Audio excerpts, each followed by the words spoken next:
al debatir en la sesión de la Comisión Permanente el tema de la reforma al Poder Judicial, el narcosenador Emilio Álvarez y Casa del muerto PRD aseveró demagogo y falsario que es mentira que el pueblo le haya dado los votos a Morena y sus aliados para modificar la Constitución y al Poder Judicial, pues solo obtuvieron el 54% de la votación, lo que obliga a un acuerdo de Estado, porque no cuentan con los votos suficientes según sus delirios desesperados.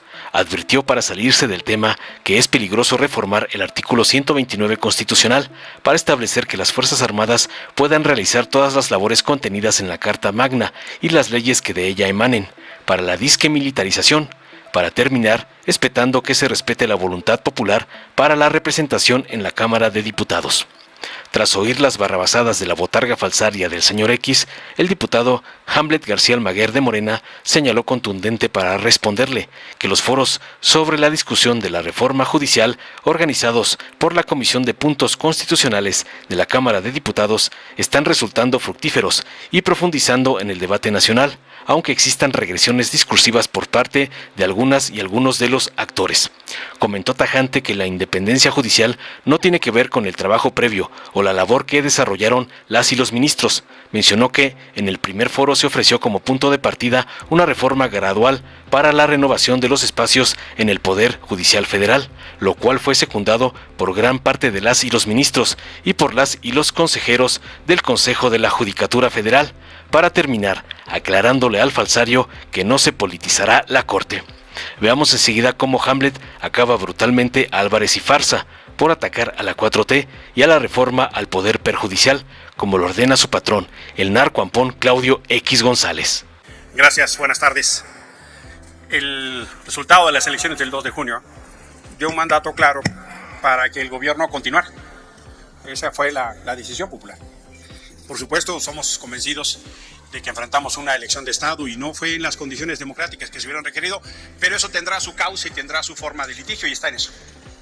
Lo que no es cierto es que el pueblo mexicano haya decidido que Morena y sus aliados tenían los votos para modificar la Constitución. Les dieron el 54%. No es cierto que tengan un mandato para la reforma de la Constitución. Eso no es así. No les dieron los votos para eso. Y eso es una discusión fundamental, porque requiere y obliga a un acuerdo de Estado. No tienen los votos. Sacaron 54%. Y refugiarse en la discusión de los distritos es no hacerse cargo del mecanismo de representación política que tenemos y el modelo constitucional que hoy tenemos. Por supuesto, es tema de discusión y claro que hay un litigio sobre la representación y por supuesto que habrá que discutirlo, pero la diferencia en la urna es lo que establece con mucha claridad el mandato popular. La diferencia en la urna fue de 12 puntos. Y ustedes quieren hacer esa diferencia de 50 puntos en la representación de la Cámara de Diputados. Eso no es un exceso, sino es un fraude de la voluntad popular. Y así hay que decirlo. Nos piden que respetemos la voluntad popular para la elección de Claudia Sheinbaum. Nosotros le pedimos que respeten la voluntad popular para la representación en la Cámara de Diputados. ¿Y por qué eso es fundamental? Porque de ahí se deriva una discusión básica para la representación de la República. ¿Cuál es la representación de la República? Los temas por venir. Por ejemplo, la reforma judicial. O por ejemplo, los otros temas como la reforma militar, que infelizmente no se ha querido discutir aquí. El tema del pase de la Guardia Nacional a la Sedena no es de suyo lo más grave. Lo más grave es que en esa propuesta se quiere reformar el artículo 129 constitucional. Y el artículo 129 constitucional, que no se ha reformado desde el 17, lo que establece es que las labores de las Fuerzas Armadas en tiempos de paz son los estrictamente vinculados con la disciplina militar. Pero ahora hay una propuesta por demás peligrosa. Está proponiéndose la reforma del 129 para que las Fuerzas Armadas puedan realizar todas las labores contenidas en la Constitución y en las leyes que de ella emanan. Eso es abrir una puerta del tamaño del Zócalo para la militarización del país. Todas las actividades contenidas en la Constitución mexicana y las leyes que de ella emanan. Es todo el orden político y jurídico mexicano. Y todavía niegan la discusión de la militarización del país. El tema de la Guardia Nacional pasada a la Sedena resulta muy menor con esa discusión.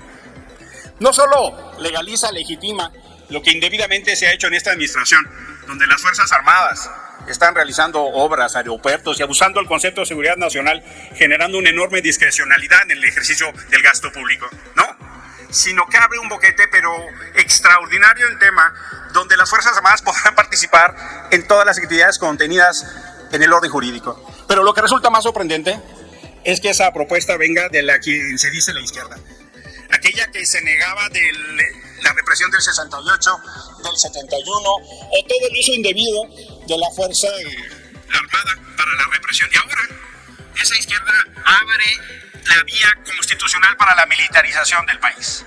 Eso es lo más preocupante. Y por eso son temas que tendríamos que estar discutiendo acá. No solo es el pase de la Guardia Nacional, que por supuesto es una propuesta fracasada. Por supuesto que la militarización de la seguridad es una propuesta fracasada. El ejercicio que hizo el Estado mexicano para la creación de la Guardia Nacional es probablemente el esfuerzo más importante en los últimos años en materia de esfuerzo de Estado por una seguridad o una institución de seguridad. Pero los resultados están a la vista. Más de 190,000 homicidios, más de 50,000 personas desaparecidas. Y me parece que no estamos conveniendo un modelo de Estado que asuma que los gobiernos estatales tengan las responsabilidades que correspondan y también los desafíos de los municipios. Y no se trata de decir que la Guardia Nacional o las Fuerzas Armadas no intervengan porque tienen responsabilidades en el orden compartido de la seguridad. Hay asuntos de la exclusiva competencia de las fuerzas federales. Concluya. Homicidio, narcotráfico. Pediría el mismo trato que se le dio al diputado Hamlet. Muchísimas gracias. Esa es una decisión de la mesa. Gracias, yo voy a ser presidenta. tolerante, pero su tiempo ya concluyó, senador. Muchas gracias. Yo se lo pediría el mismo trato. Concluya. Y por eso, lo que me parece fundamental es que en estos dilemas sí tengamos un acuerdo de Estado. Necesitamos en justicia, en seguridad, en militarización, acuerdos de Estado. Y no podemos venir aquí y decir que no se requiere los votos de la oposición. No solo se requiere, tenemos que construir colectivamente porque los dilemas no son de Morena o la oposición, los dilemas son de país.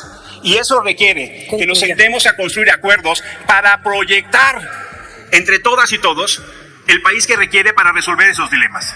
Concluya. Por eso apelo a la construcción de acuerdos de Estado y no a falsear la voluntad popular. Por su atención, muchísimas gracias. Buenas tardes, Asamblea Pueblo de México. Los foros de discusión de la reforma judicial, organizados por la Comisión de Puntos Constitucionales de la Cámara de Diputados, están resultando fructíferos. Y estamos profundizando en el debate nacional, aunque de repente existan regresiones discursivas por parte de algunas y algunos de los actores principales en este debate. Fue el ministro Pardo Rebolledo al Palacio Legislativo de San Lázaro en el primer foro y ofreció como primer saque, como punto de partida, una reforma gradual para la renovación de los espacios en el Poder Judicial Federal. Lo secundaron gran parte de las y los ministros, las y los consejeros de la Judicatura Federal.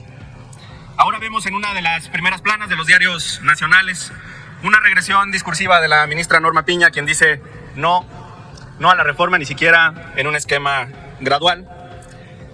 Falta aclarar si habla a título personal o habla como presidenta de la Suprema Corte.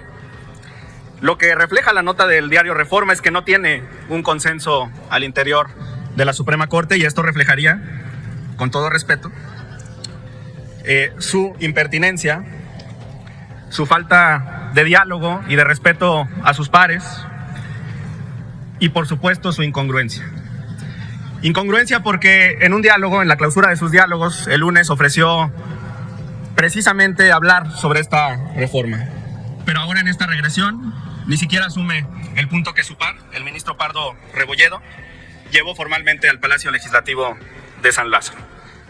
Hay entonces pluralidad, hay diferentes posturas. La ministra Lenia Batres considera que la renovación tiene que ser total. El ministro Pardo considera que tiene que ser gradual. Y la ministra Piña dice ni gradual ni total, ninguna renovación por el voto popular. Respondo a las aseveraciones de la oposición que dicen que la elección de jueces, magistrados y ministros va a politizar el Poder Judicial, y lo respondo con un ejemplo cercano a mi estado, Jalisco. El último ministro de la Suprema Corte de Justicia de la Nación de mi estado fue un gran jurista con el que ideológicamente no coincidí, pero respeto y reconozco su trayectoria como abogado. Sergio Salvador Aguirre Anguiano acaba de conmemorarse el 4º aniversario luctuoso de su fallecimiento. Su último trabajo antes de ser ministro de la Corte fue en el sector público, regidor por el Partido Acción Nacional en el Ayuntamiento de Guadalajara. Y su origen en un órgano deliberativo no implicó, creo, una politización de su función. De otro modo, estarían consintiendo con el argumento que se escuchó aquí, que lo llevó a la Suprema Corte el PAN, y no creo que haya existido una correspondencia, a menos que estén consintiendo esa postura. Por ende, pues la independencia judicial no tiene que ver con el trabajo previo o con la labor que desarrollaron las y los ministros. Se habló aquí sobre una labor de más de 30 años del ministro Lainez, pero omitieron un detalle importante: fue consejero jurídico adjunto de 2 presidentes de la República, uno del PRI y otro del PAN. Habría también que señalarlo. Entonces, ¿hay partidización y politización con la integración actual? ¿O solamente existiría con la elección libre, secreta y directa en las urnas? ¿El origen y trabajo previo de los ministros condiciona su actuar o no? Y hablando de estas posturas reactivas en contra de la reforma, vale la pena revisar las cifras que hoy se dieron en la conferencia matutina del presidente. Lo que está en juego son los 5.529.451 pesos que recibe cada uno de los 6 consejeros de la Judicatura Federal al año.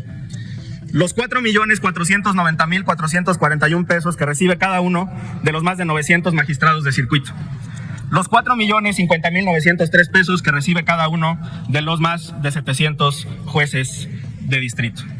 Ahora comprendo la molestia, los gritos, el enojo, el desprecio al poder legislativo por parte de los jueces, magistrados y ministros que van a resentir esta reforma principalmente en su bolsillo. Concluyo, diputada presidenta, senadora presidenta, disculpe, con la recuperación de las expresiones del gobernador electo del estado de Chiapas, el hasta ahora senador Eduardo Ramírez, quien en este foro celebrado en Tuxtla Gutiérrez invitó a que también se reformen las fiscalías, la procuración de justicia en todo el país. Los foros están siendo útiles para profundizar en esta discusión. Muchas gracias, senadora presidenta. Dale en me gusta, suscríbete, activa la campanita y compártelo para que más gente lo vea.